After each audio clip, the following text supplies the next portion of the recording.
Andrew Harbin, thank you for joining me today on Acquiring Minds. Thanks for having me. Andrew, you acquired an awning business in July of last year, 2021. So you've been in the seat now for about a year. Then you made another acquisition more recently of a franchise in the fencing business. So we want to hear your story about acquisition entrepreneurship, how and why you decided to buy an awning business, and then why you decided to buy another business, and this time a franchise rather than an independent business, and hear all about the contrasts there. But start us off with some history on you, Andrew, what it was that led you to want to go out and buy a business. Okay, so I went to school for engineering. I worked at GE in operations management roles for a little over 10 years. And towards the end of that career, I kind of stumbled upon the kind of now famous thread from Brandon Loffridge on entrepreneurship through acquisition, how is a great way to build wealth.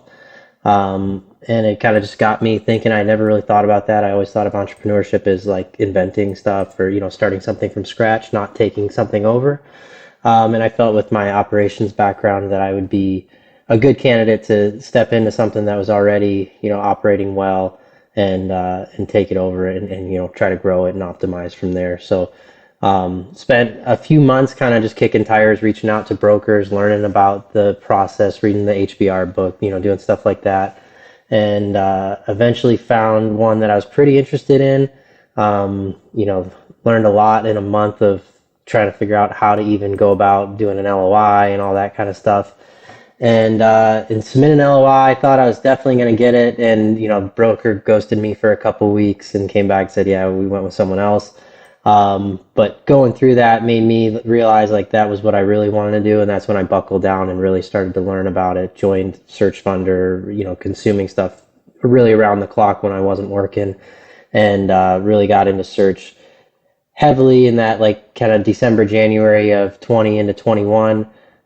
Searched for a few months, ended up finding this awning business and liked a lot about it. And that was the one I ended up going with. And where are you living during all of this? So I was in Texas at the time. We had moved to Texas for work. We were there for about 4 years. My wife's from Pittsburgh. I'm from Detroit. We had 2 kids down in Texas, and we're looking for a way to get back closer to home. And I was decided to try to swing both at the same time. So buy a business and move at the same time, which was challenging. I probably would have done it differently if I was doing it over again, but it worked out. And her home or your home, Michigan? We ended up in Pittsburgh. So yeah, I was looking in both places, Detroit and Pittsburgh ended up being the one that we found the business that fit the best and was closest and all that kind of stuff. Okay. So you were prepared to move to either Yep. location. Mm-hmm. And this, going back to your initial inspiration, this thread from Brandon Loffridge, I probably have seen it. So this is a there are a number of threads out there about kind of buying a business that have gotten a lot of traction and a lot of attention. I guess this is a true classic and changed the trajectory of your life. So Yep. I'll make sure to dig it up and link to it. But it was a good one, huh? Yeah, it was good. And it's funny looking, it sounds easy in the thread, and I thought it was going to be easy, and it's a lot harder. And I think, all the new threads they're the same, right? They dumb it down, make it easy to consume, and then you figure out that it's a lot harder than it sounds. But yeah, it's a good way to get people exposed to, this side of the world. And what is it about these threads that they oversell?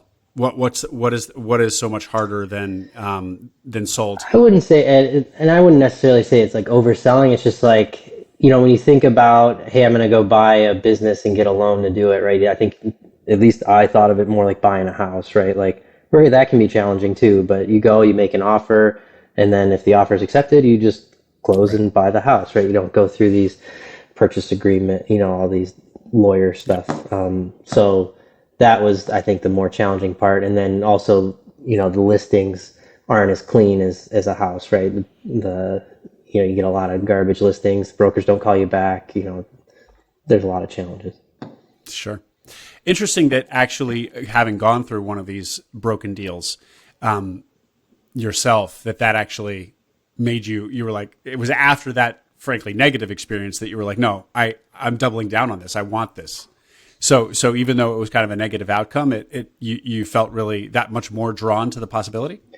Yeah, I think it was like the effort that went into learning how to even like put some of this stuff together, and then just, getting my wife and I actually sat and talked about it at that point. Before, it was just me kind of like kicking tires and us randomly talking about it as like an idea, and it became more real when I was talking about, okay, we're going to go take I think this was like a $3 million loan, and we're going to go do all this stuff, and agreed that, yeah, we were willing to do it when I submitted the offer. And then it didn't go through, but we had spent a lot of time thinking and talking about it, and so then had decided that was going to be the best thing for us. Mm-hmm. Sure. Yeah. It had gotten real, even if it didn't happen. Like, right. You psychologically and logistically prepared for it actually becoming real. And can you tell us what that business was, just high level? Yeah, it was like a, kind of your classic like CNC machining type business where they do, they did a lot of work for automotive suppliers. So mostly short runs, prototype stuff, not necessarily, big production runs, but very, high velocity, right? They need a tool, let's say, turn around in a couple of weeks. They did stuff like that. Mm-hmm. So good for your particular skill set. Yeah, it was really great for my background. I really liked that one. Okay. So the awning business shows up after this first disappointment. And did you say where you found it? Was that through Biz Buy Sell or brokered or what? Yeah, it was a Biz Buy Sell. This one was for sale by owner. Very vaguely written up in the description. I think it was written up as like a light manufacturing something or another. With, it said like fabrication in there. So I don't know what I was picturing when I reached out about it. But when I ended up talking to the owner on the phone, it was awnings, and my in-laws that live in Pittsburgh had awnings on their home, and I used to help my father-in-law take his up and down in the spring and fall, and just hearing about this business, like, well, I could see why people would pay someone to do that, because it's not an enjoyable thing to do. So that's where I got interested. Even though in your this one. father-in-law actually didn't pay somebody to do it, he did it himself. Right? Yeah, he had small ones though too, and so yeah. But it ended up being a good business, pretty profitable, very niche, and something I hadn't really thought of service businesses when I first started searching. And then as I got more kind of acclimated in the SMB world, and, following guys like John Wilson and, some of these guys that, you could see the benefits of having a service business. So this was a good mix of had some service, but was still kind of like a manufacturing operations business too. Mm-hmm, mm-hmm. And okay, and so it was for sale by owner. So you just filled out the form on Biz Buy Sell, and it went from there. I think you might be the first kind of for sale by owner guest that I've had. How did that go? Did you have to do a lot? Because a lot of the work that brokers do is setting expectations and all of that. Did this owner have realistic expectations at the get-go, or what was that like? Yeah, I mean, it was hard to get to the first LOI, and the first LOI ended up having its own issues, and we had to retrade after that too. So it was challenging, yeah, to kind of walk through how we do valuations or whatever. I think I people talk about a lot how many times deals die, but I think I walked away from this at least twice during like the LOI phase because we were too far apart on value. So yeah, I mean, that was challenging, later in the process, not having someone that's, plugged into doing deals on the seller side involved, not knowing what the market terms were for the purchase agreement. So there's definitely challenges to working without a broker. I know brokers get a bad rep sometimes, but there were definitely times I wish there was a professional in the room at certain points. It's to kind of like explain to the seller the way the world works. Right. Yeah. Yeah. And okay. And so, can you give us any of the numbers around the business? Yeah, I give like broad numbers. It did about, in 2020, did about $1 million in revenue. It was marketed as a little over 300K in STE. That ended up having a PPP loan kind of hidden in it. So it was closer to like 250. I was looking kind of like minimum 300. So when it like dropped down to that level, it was hard to like not hard, but I had to wrap my head around it. Yeah. There were a lot of things I liked about the business at that point, so I was able to move forward. But if I had just, seen it listed as that, I might not have. Um, so, so yeah, and then I got it for about 3 times SD, so in the 750 range. Um, and yeah, then it's grown since then. In my first year, we did 1.6 million. So it's been steadily growing at like 25 to 30%. I don't think we'll see that level of growth next year, but I think we'll kind of settle in or at somewhere around the 2 to 2.5, down the road.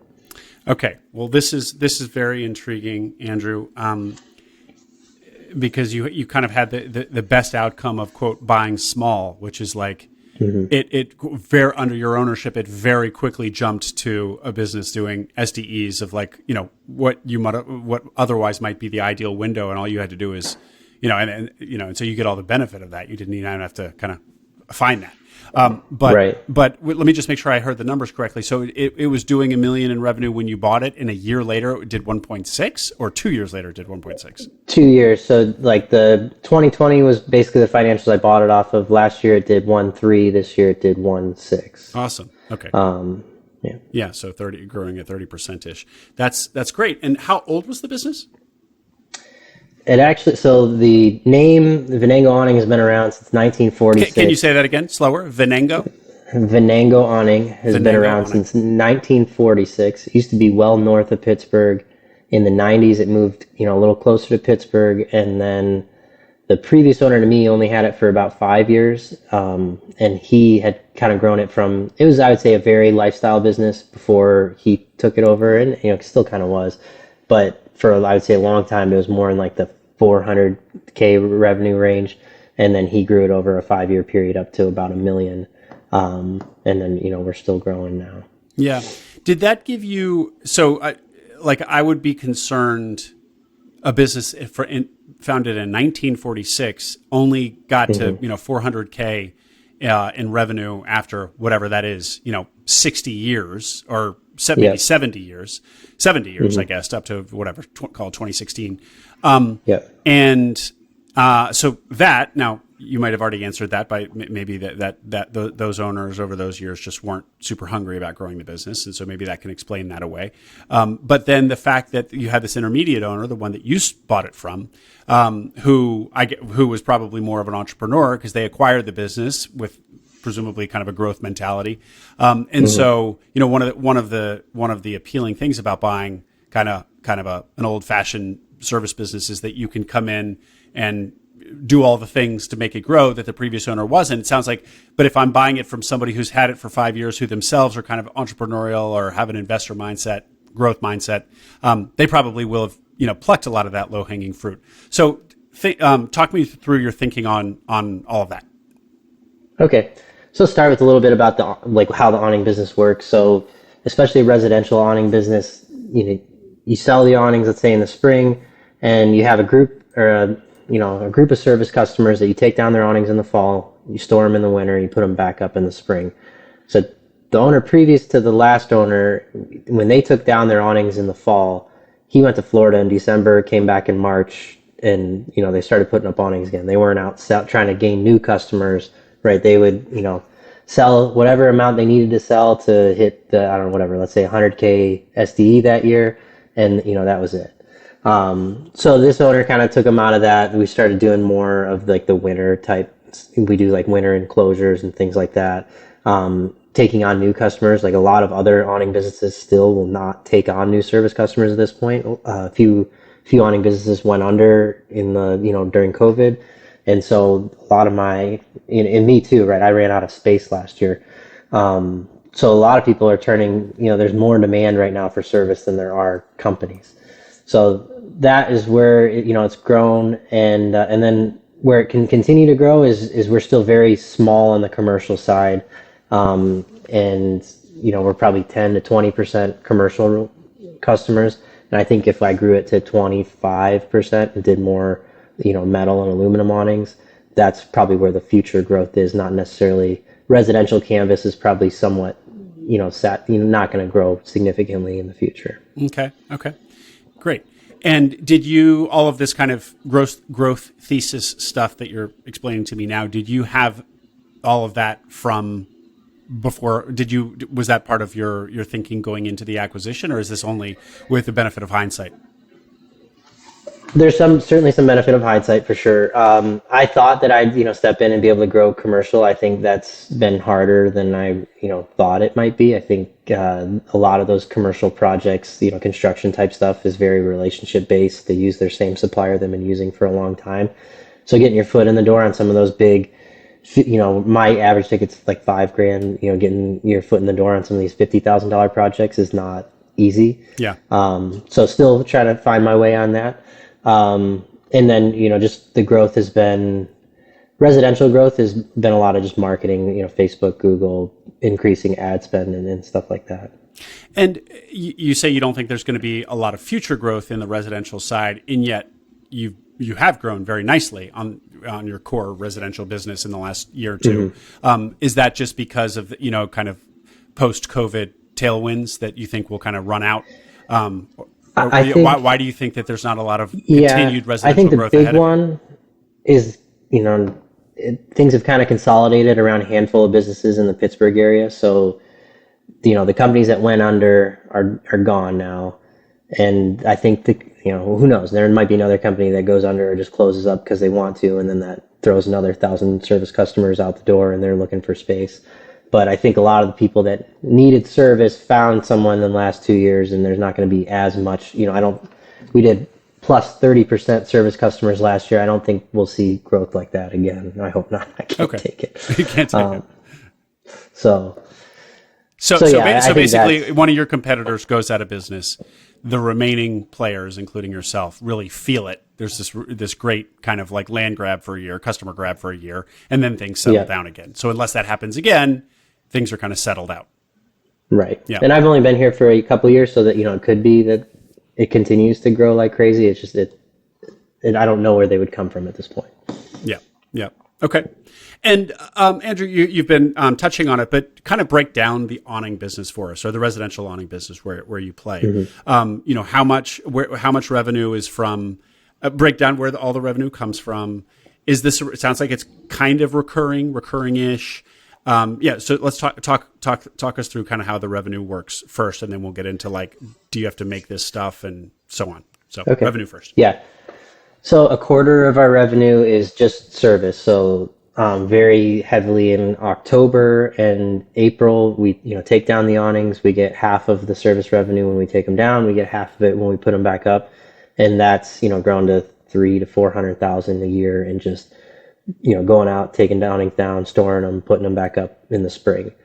Half is probably I'd say residential canvas is what I'd call it. So that's a mixture between, of those service customers, and another nice thing about that is this is like the reoccurring side, where of my 1,000 service customers, 100 of them, every 10 years or so 100 of them they're going to recover their current awnings. So, I don't have to go build frames or anything. I just go make the canvas, recover them.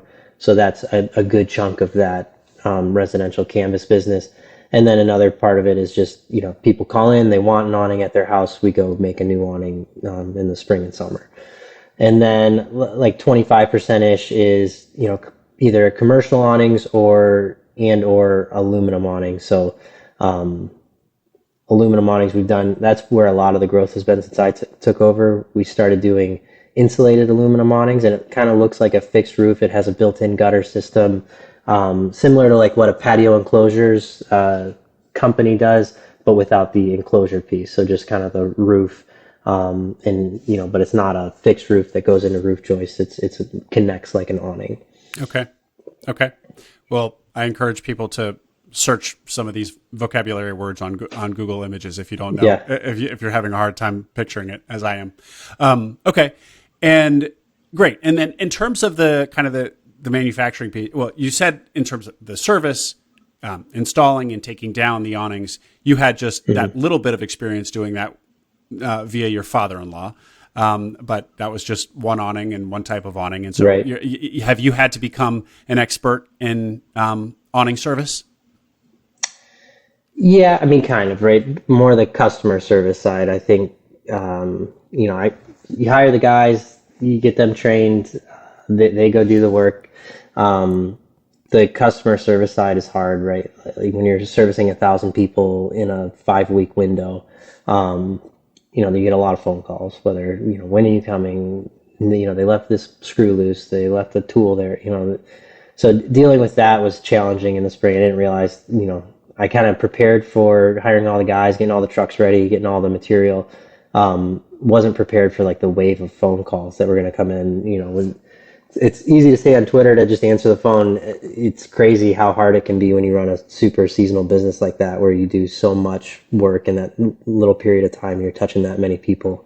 So that was a and challenge. Andrew, let's dig into that. What is hard about that, other than just the hours of manning the phone? Is it just like you have to keep track of so many details across 1,000 clients or customers, or what? Yeah, there's that, right? Like everybody that calls in, you've got to get, if you need to return, you've got to get that printed out and send the crew back at some point. And it's hard when you've got the crews all planned, you spend all winter planning out very efficient routes. And then when you have to go back, trying to figure out, okay, when can we go back to this area? So that's hard. And then, yeah, manning the phones is hard because it's such a wave for such a short period of time, right? Like I almost need like 5 people answering the phone in April, but only have 1 or 2 people's worth of work for the rest of the year. So that's hard too. And I had brought on like a outsourced admin to just answer the phone, Yeah. but they don't know, people are talking about their awnings. They're used to talking to so and so in the office that they've been talking to for 10 years. They get frustrated that they call and they get someone, and then they call in again and they get someone else. And so that I think didn't go as well as I thought it would. So that I got to find something else to do in the next spring. Yeah, yeah. And so there was no employee left over from the previous owner who did that, or it was the previous owner I did. himself who answered those I calls? had an employee. That person quit like the last day of March, so right as we were getting busy. Oof. So I brought someone over to help me from like the shop, someone that I'd kind of cross trained over the winter, and that it worked. It was okay. It just, like I said, it was crazy, and that phone just rang like, you can't even believe how often it rang. One person can't answer the phone all day. Yeah, it's challenging. And so, what are you going to do next year? Or I guess I should say I in the do fall. have two. Fall's not as bad just because you're more taking them down. And so like people just see their awning's not there and they're happy, right? Whereas in the spring, you leave something a little loose, or the awning looks dirtier than they remember, or, whatever. There's it's still busier in the fall, but it's not quite as busy with the complaints about random stuff. So next year, I do have two admins now. One, partially or mostly supports the fence business. So, they'll plug in, and then I won't go anywhere in April. I won't do anything new in April. Last year, I decided to start a fence franchise in April. I won't do anything like that again. So I'll plug in and help, and yeah, and then we'll just have better communication out front too, like with they have now like automated text message and stuff when we're coming, and things like that. Okay. And tell me about the employees at the business, or contractors, or just the human situation there. Yeah, so I have about 20 employees. I just in June promoted someone to be like a service manager. So up until then, I was the one scheduling what the guys do each day. So now I've been able to step out of like being that into the business. So I have a service manager. I have a shop manager. So an employee that he manages the 4 or so, fluctuates people in the sew room. And then I have 2 admins that support kind of both businesses. And then on the fence side, right now I have 1 crew that works for me. I have a salesperson for each business, and then I'm working on bringing on some subcontractors for the fence business to kind of be able to lever up as we need to. So all of the people that you just recited are full-time people, Right. Conspicuously absent from that was your cruise. So how does that play in? Oh, sorry. So the service manager, there's right now at this time of year, I have like 5 to 6 people that work under him, and then fall we'll I'll probably hire 2 more, and then in the spring I need like 10 or so people putting up awnings. Okay. And how does I don't think you said at the outset what margins were in the business when you acquired it, and then how do they look under your ownership?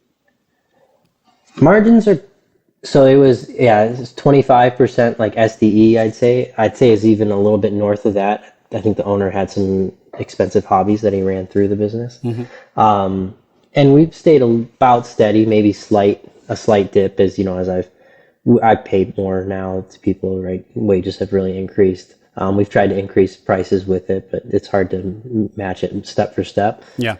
So we're still in like the 25%, I'd say, net range on the awning business. And fence is a little less. Fence is partially because, in the awnings, you're actually making the awning. You get to kind of get the labor advantage on that. Whereas fence, I just buy material and install it. It's hard, you're mostly competing with people that all buy the same or similar material at same or similar cost. Okay. We're going to get into the fencing business here in a minute.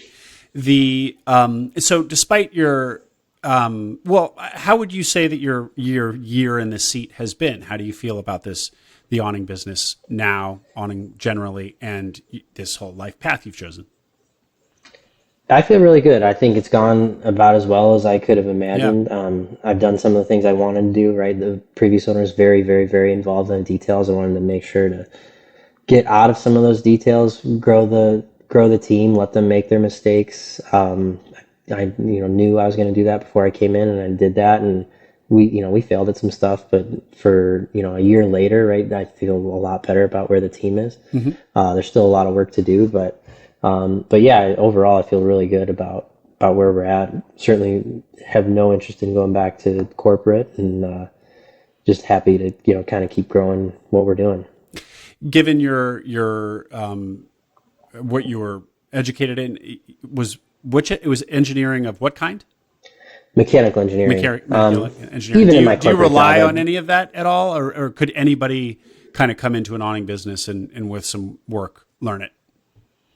Yeah, you don't have to be an engineering expert. I mean, there's I'm better probably at reading maybe like the construction drawings when I'm trying to bid a commercial job than somebody that has never looked at a blueprint or drawing before. But it's not rocket science. I'm not using calculus ever. It's a hard business, but it's not a technically hard business. And the things, you're happy about your decision. The things that you liked about this business, were you right about them? Yeah, for the most part. It's a good cash flow. We take deposits before we do the work, right? So my deposits cover the material cost. It's not a challenging business to manage from a cash flow standpoint. Working with residential customers has been more challenging than I thought it would. It helps with the customer concentration piece, but it's definitely a different life than I lived before, where I don't know if I said it, but my previous role, we built locomotives and we sold them to the major railroads in the U.S., right? So I had like 4 or 5 customers that they can be hard on you too, but you build those relationships where it's harder when you're dealing with over 1,000 customers each year. Yeah. And consumers are generally a pain. Yeah, they can be. Yeah. I can be. I know I can be. So I know others can right. be too. And let's just, before we hear about the fencing business, let's just hear a little bit about your SDE thoughts. Because you kind of, as I said, you kind of bought small. I just had another interview with somebody who started out their search looking for 500, 600, 700 SDE. And the months and months went by, and they eventually lowered it, and they kind of swung in the opposite direction. They looked at 100 and 200,000 SDE, like quite small. Yeah. And after looking at a business or two there, they were like, no, this is too small opportunity. Even if I can grow it, like the opportunity cost is just too high. Right. But did settle in around kind of 300 SDE, and are looking at deals of that size, which is still smaller than some of the conventional wisdom would say you should be looking.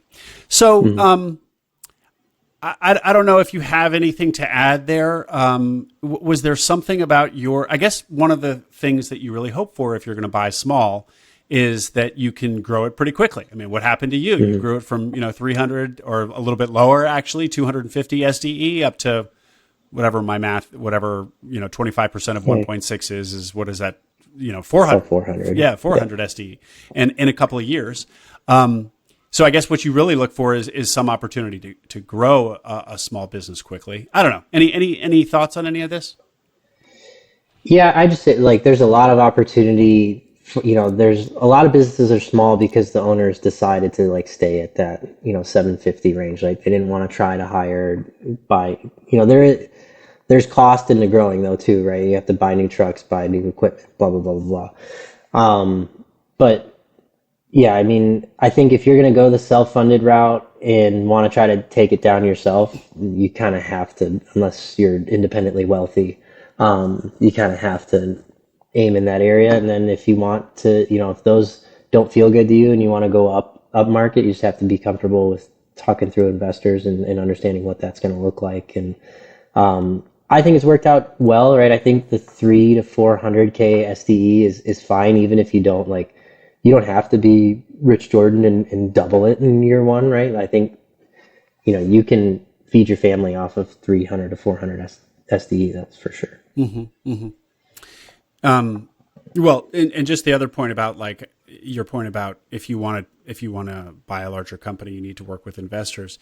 In his case, it wasn't the financial piece that was the stopper. I actually don't know if he has investors or not, but it was just that there's so many fewer of those opportunities. I mean, there's just fewer companies that are doing 700,000 SDE. Yeah.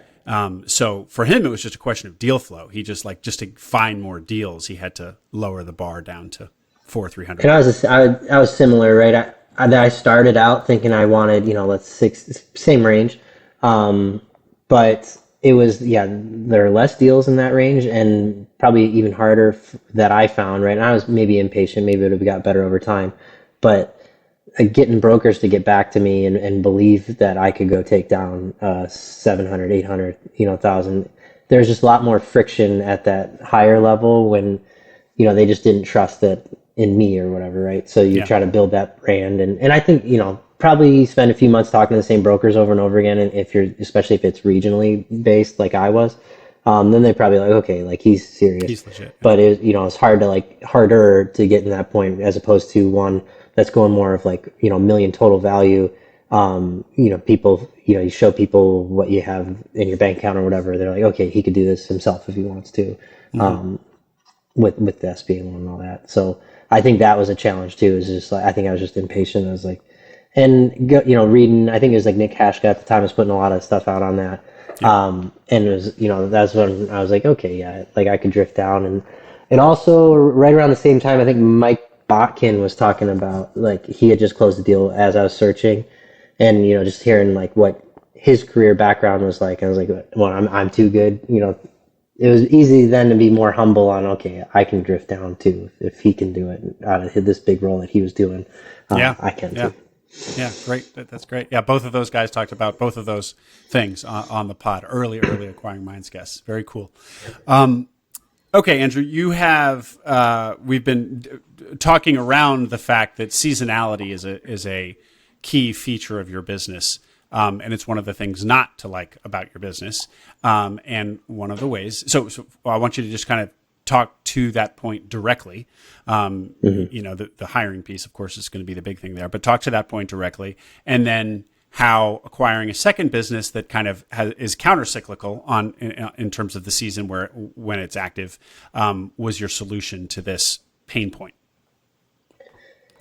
Yeah, so for the service piece, during those really 4 total months of the year, when I'm doing, actively doing service of both takedown and put up, I need almost 2 times as many crews as I need during the rest of the year. So, right now, heading into next spring, I'll need 5 to 6 crews during put up, and then I only need 2 to 3 during the summer season of when we're just putting up, new awnings. So, what other people in my industry that do this type of service have done have either most of them just stay at a level of, let's say, 500 or so customers, maybe 700, and won't, if they take on new ones, they shed other ones that are further from their central location. And then there's really only one competitor in my region that has grown like significantly beyond that, and they use temps in both the spring and fall, right? So they hire either through a temp agency or through normal channels, and then when spring, come Memorial Day, they lay off like half their service workforce. Didn't really like either one of those options, so what I looked at doing, this spring was, okay, what are maybe some labor intensive industries that are super busy during the summer? I knew it was going to be hard to figure out something that was going to be for summer and winter busy. So I just focused on summer and kind of honed in on fencing being one of the labor intensive, but has a decent moat, right? There's other labor intensive ones like landscaping. But I don't like businesses that a high school kid can just like go start doing tomorrow with very little friction. Yeah. So I felt this one still had some investment needed to start up. It's more competitive than like awnings, right? There's only a handful of awning companies, and there's a lot of companies that are willing to go put up fences. But that was the kind of the solution, was to go, okay, let's see about doing a fence business.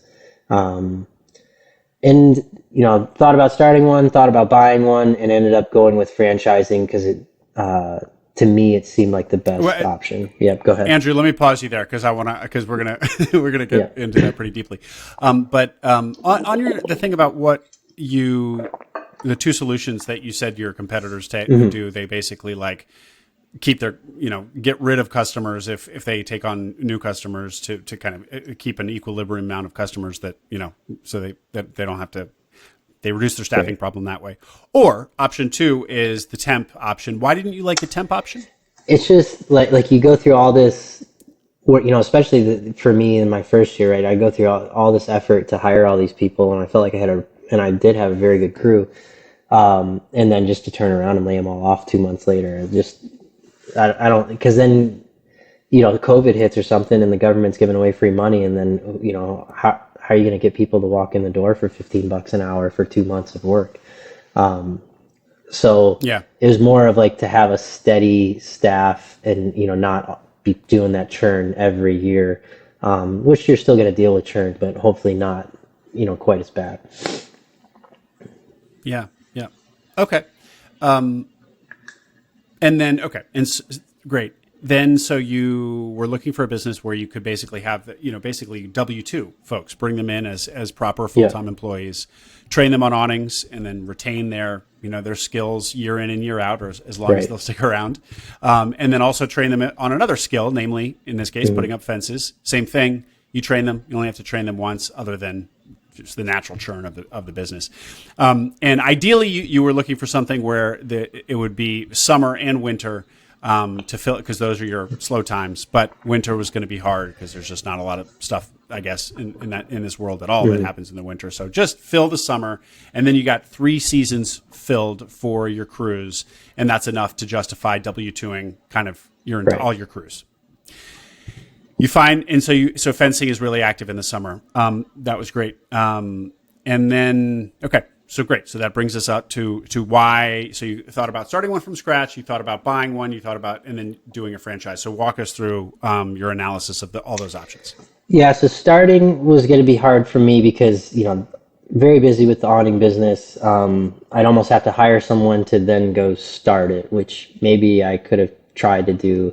That just seemed like something I wasn't going to be able to pull off. Buying, I still had some scars from buying the awning business as far as like the process of it. It took a very long time. The negotiation, the lawyers, right? I wasn't really interested in going through that again yet. And I, didn't think I would want to do franchises, right? I think I don't know, had a bad thought about how franchises work. And went to SM Bash in February and met some people that have been really successful doing franchises. And so I think coming out of that, it opened my mind to it. I I kind of decided I was going to spend a few weeks looking, and if I found something that really was interesting, then I would just do it. And if not, then, wait till next year and deal with, potentially laying people off or whatever I was going to figure out in the summer. And ended up coming across this, Big Jerry's fencing franchise. Really liked the terms compared to some of the other non-fencing franchises that I looked at. And met with them. They really liked, the idea of what I was going to be doing, that I was kind of already engaged in the community and had a good path to labor.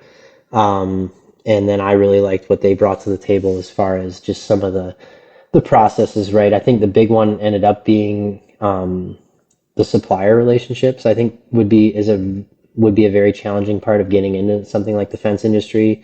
Because if you're not getting really good, wholesale deals on your material, then it's going to be hard to compete. And some of the bigger suppliers, I don't think would have talked to me had I not had that relationship. Yeah, that's huge. So there's that, and then like the CRM that's already there, the contract, some of like the little detailed type stuff that it's hard to find time to do, that, they kind of have full-time people always improving it, always working on it. And it's, stuff that I've tried and am actively working on for the awning business. It's nice to have that, someone else just working on that for the fence business. Yeah. Yeah. The other thing about doing a franchise is that like your deal flow or deal potential would have been minuscule. I mean, you basically would have had to find somebody in, fencing business that is either for sale, or I guess you probably would have done a lot of cold outreach and, found, the potential people to talk to, potential businesses to buy in Pittsburgh doing fencing. I don't know, or what, 10, 20, maybe. So pretty small pool. Yeah, what's interesting is I did find one, because I looked a little bit. I talked to the lawyer that I worked with on my deal that's in Pittsburgh, and she knew of one that was in the area that was thinking about selling, and talked to the guy. I actually really liked him, really liked the location of the business and the type of business they were doing. It was more like ornamental, not just like I do vinyl, wood, all that kind of stuff, and this was like more iron. And but we did go to do the NDA, and we're like negotiating the NDA, and he wouldn't show me anything because I didn't like a couple lines in the NDA, and I was like, what, I don't want to go through this again right now of arguing with the seller about something like that. So I kind of stopped looking at that point. This is interesting, Andrew, because you go through that first acquisition attempt, which fails and sounds kind of painful, and yet it leaves you feeling like, no, but I do want to do this path. Then you go through an acquisition that is successful. Things seem to be going pretty well, but the acquisition process, I guess, was painful enough for you that you're like, no, you're really turned off from having to do it again. Although certainly from talking to so many people, I understand deals are fun in theory, but actual like painful, and the back and forth can be painful and long. So I get it. Right. Yeah. Okay. So you choose to go the franchise route, and the cons of doing a franchise. You had said you, like so many, were kind of closed to doing it until you met some really successful folks at SM Bash in Orlando, where you and I also met in person for the first time. Those cons are the usual, I assume. Tell me what those cons were, and then tell me how you've gotten over them, or have they actually, are they legitimate cons and you just kind of have to deal with it, suck it up and move on?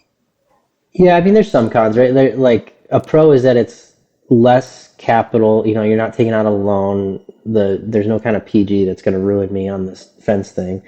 The con being also that payment never goes away, right? You don't pay off your royalty and stop paying it, right? You always pay royalties. So that's something that I think is hard, like looking at it at first, and then you just have to kind of understand what are you getting out of that royalty. And I feel comfortable that what I'm getting is, valuable for what I'm paying. As far as, like I was saying earlier, how they have people working on stuff, they have people always updating the contract form, stuff like that.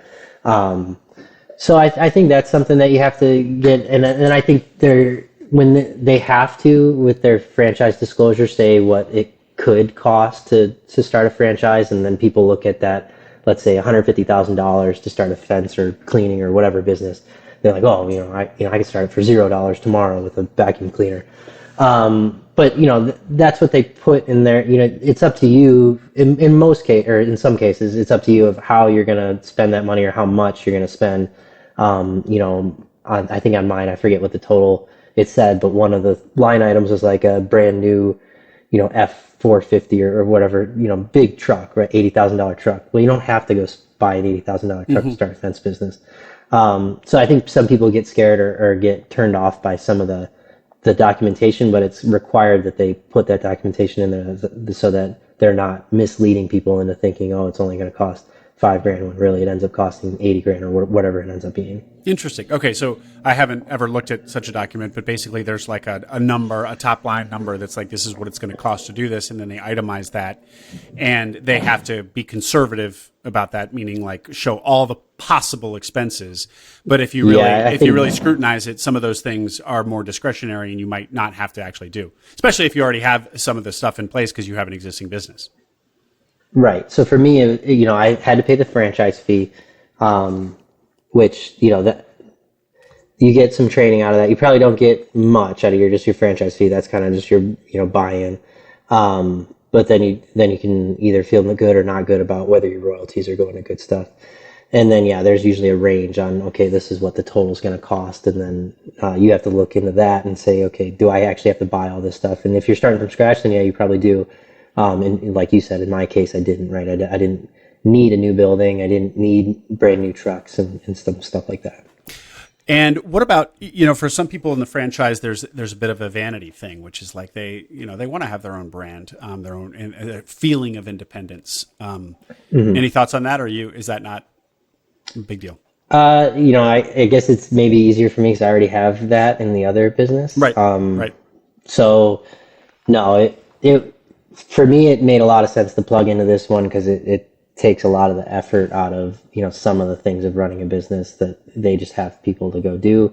And I just go sell and put up fences. And so, I don't feel that. And like I said, there's a lot of people that, especially people that have gotten into owning multiple franchises that have done really well that I think they probably feel just fine about it being in someone else's name. Totally. I mean, that's actually that's the quote from a couple of my guests that I've interviewed and haven't aired their interviews yet, who've acquired franchises, and it's basically like, if I'm bringing home X dollars a year, I can get over the fact that it's not it's not my name on the brand. It's so lucrative. Andrew, when did you sign on the dotted line with the franchise? What month was that?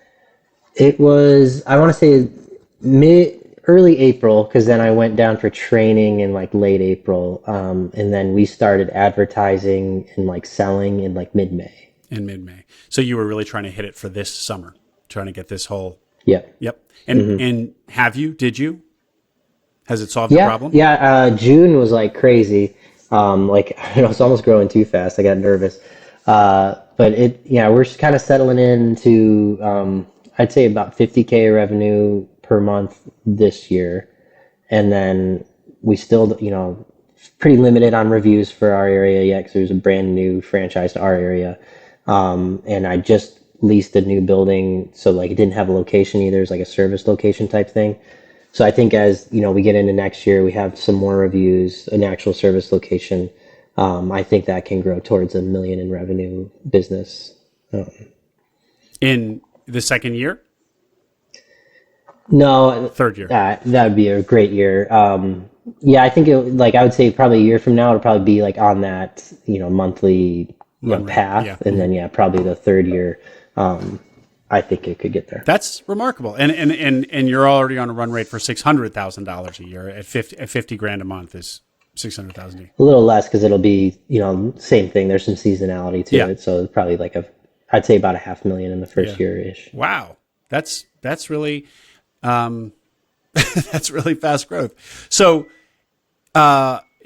your case is unusual because you're plugging your seasonal gaps in with this business, so it's a little different. But do you, now that you have insight into both very independent service businesses and franchise service businesses, for somebody out there who doesn't have any businesses and is considering their first acquisition, do you have any? Does your taste lean one way or the other in terms of what you'd recommend for them? The awning business is certainly higher margin. It's harder. It's a harder business in that everything's very custom. We go out. I would say we're still at over 10% of our new awnings that go out have to come back to make some little adjustment because it didn't quite fit right. So that's challenging. Fence, and I would say franchise in general, is going to be there's less friction on that path, right? Like, once you get through, maybe you negotiate the disclosure agreement that you sign a little bit, but it's not going to be a bloodbath like what I went through in my acquisition. So I think there could be, there's pros and cons to both. I probably wouldn't do another franchise just because a lot of them have, they say somewhere in there that you're not supposed to associate other brands with their brand, that kind of thing. So it's like hard to grow like a family of businesses with, too many franchises. And I think John Wilson has hit on that before, that he looked at doing one, but integrating it into with what he was doing didn't make sense. So I think it's good. It's just, if you're doing it, you probably want to plan on growing like that franchise, geographically, as opposed to what I'm doing and growing, in Pittsburgh location with maybe other businesses that are somewhat related. Yeah. Yeah. And your franchise, what was it called? Big Jerry's Fencing? Big Jerry's Fencing. Yeah. Yeah. They were fine with the fact that the crew that you'd use for your Big Jerry's business is also active in this other business. Yeah, like that. They have to wear the Big Jerry's shirts, and the trucks have to have the Big Jerry's stuff on them when they're doing that work. But there's certainly nothing in there that said I can't. Well, because a lot of fencing, those type of business, a lot of them use subcontractors pretty significantly to do the work. So I'm one of I'd say the few franchises that has W-2 employees doing the work. Oh, so that was actually, they probably really like that. Yeah. And what would you tell people about seasonality? I mean, you've gone to this kind of elaborate lengths to solve that problem in your business, although it seems like you've solved it pretty artfully. But what, would you tell somebody out there to run kicking and screaming from seasonal businesses, or no, it's just going to be a big factor and it's something you're going to have to either deal with or address creatively? Yeah, I think you got to understand what the cash flow looks like if you're going to have a seasonal business. I burned a lot of cash in December, January of last year, getting ready to grow and getting ready for the spring and paying out and your bonuses and stuff like that. So you have to understand that. Don't run out of money. And then there's good and bad about seasonal businesses. Like I was saying earlier, I'm not. Moving forward, I'm not going anywhere in March, April, May. That's going to be locked in, and I'm going to be working long days. No matter how many people I hire in the business, I'm going to be plugged into that business helping, because I just know how crazy it is in those few months. Yeah. But, in the summer and, especially the winter, right, I have a lot more flexibility now to take my kids places, spend more time at home where, my corporate job, it was just, 50 hours a week, every week, unless I was on vacation. Yeah. So there's goods and bads about seasonal businesses. If you're willing to just buckle down and work really hard when it is crazy, then you don't feel bad enjoying the months where it's not as crazy. Yeah, I guess another way of thinking or kind of saying that is it's really intense in high season, but then the good news is that during the off season, it's actually light. Work is quite light. So then, it's maybe you dip down to even below normal working hours. Yeah, and it feels like that, right? Especially, maybe I'm not working so much less, but it feels like so much less because I was working so hard in the spring. So, if I feel, if I want to go golfing on a Friday, I don't feel bad about it at this time of year when we're not quite as crazy. Just a couple other questions for you, Andrew. So, and just learning about the fencing business a little bit, you've already told us some things. So, fencing, I guess, is also then seasonal. It's very high, big in the summer.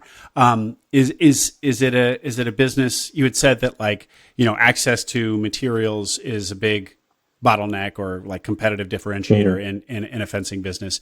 If somebody's out there considering buying a fencing business, any other tips you might share with them? I mean, I'd understand the labor piece, right? Like even mine, it's been more challenging to just shift, people into fences, right? There's definitely some nuance to doing fences. Um, so yeah, that's probably the biggest piece is understand what the labor looks like and don't buy a one crew fence business, that has labor that's been around for 20 years. Cause if they leave, what are you going to do? Um, So yeah, making sure that you're buying something that there's enough staying power that, if a crew leaves or a crew lead, someone like that leaves that you're able to keep operating. Um, so You had said when you acquired the franchise that they in late April brought you down for training. How long was that training to give us a sense of basically, because that's a good proxy for what it would take to train somebody new on building fences. yeah, I mean, that training was like me and my sales rep, doing like office type training. And Ah, then I also brought down a crew of my guys for 2 weeks to do training.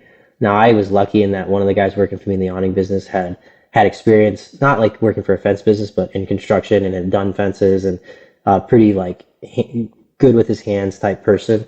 So he's my crew lead for like the W-2 guys. And because 2 weeks is probably not enough time for someone who's never done stuff like that before to really learn how to do fences. okay. So I learned a little bit that the hard way.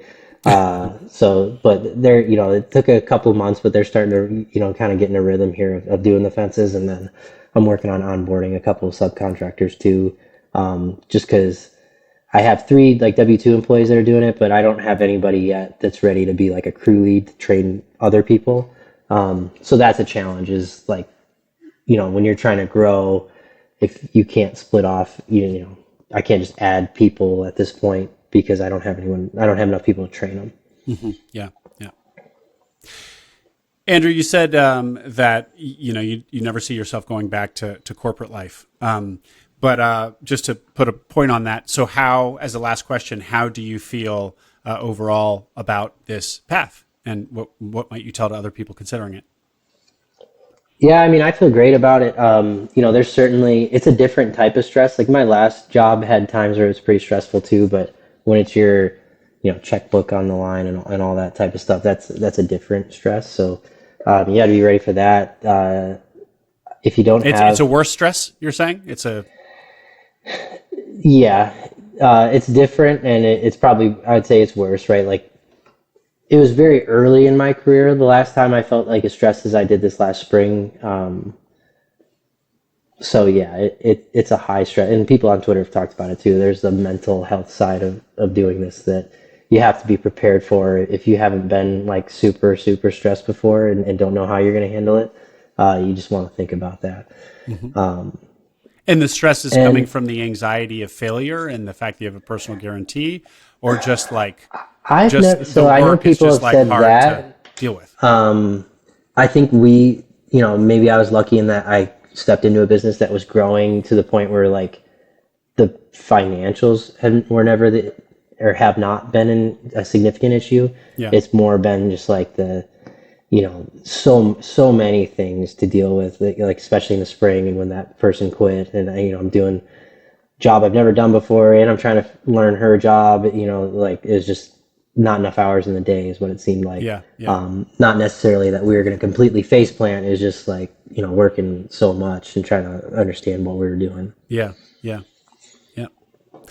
Um, I think I interrupted you, Andrew. I think you were saying more beyond just the stress. So this path. Yeah, so the stress is a challenge, and I don't know, like it's lonely. Other people have said that too, right? Like before, in my mid-level management job, there's a row of us that were all similar in age, and we talked, went out to lunch every day, talked to each other all the time. You know, that's gone in this Yeah. world, right? Like, Yeah. these, you're friendly with your employees and stuff, but they're probably not your like friends, or you might think they are, but they're probably not. So that's hard too, right? It's something that is hard to get used to. And then, ideally, if you're going down this path, you've had roles where you've managed people before, because coming into like the stress of running a business and learning how to manage people, I think would be very hard. But I do know there's people on, that I've heard on your show and other stuff that have done it and are doing really well. But I think that would be hard. Mm-hmm. Mm-hmm. Yeah. And where do you see, like the future, like 5-10 years from now? Or have you grown these two businesses a ton, or have you acquired other small businesses, or what? Now that you have some experience under your belt, what are the possibilities look like for your career? Yeah, I think I said or I set out my goal that be doing businesses that were doing 5 million in revenue in 5 years. I think we're on that path. I think that means not like a ton more acquisitions to get there, probably like one. And that's probably not something, unless opportunity really comes knocking, but probably not something I'll do in the next 9 months. But coming into next fall, start looking at adding on. Right now, it's probably getting the awning business onto like a smooth medium growth path, not the 30% that we're at right now, and then kind of get the fence business into really having good rhythms and processes. Mm-hmm.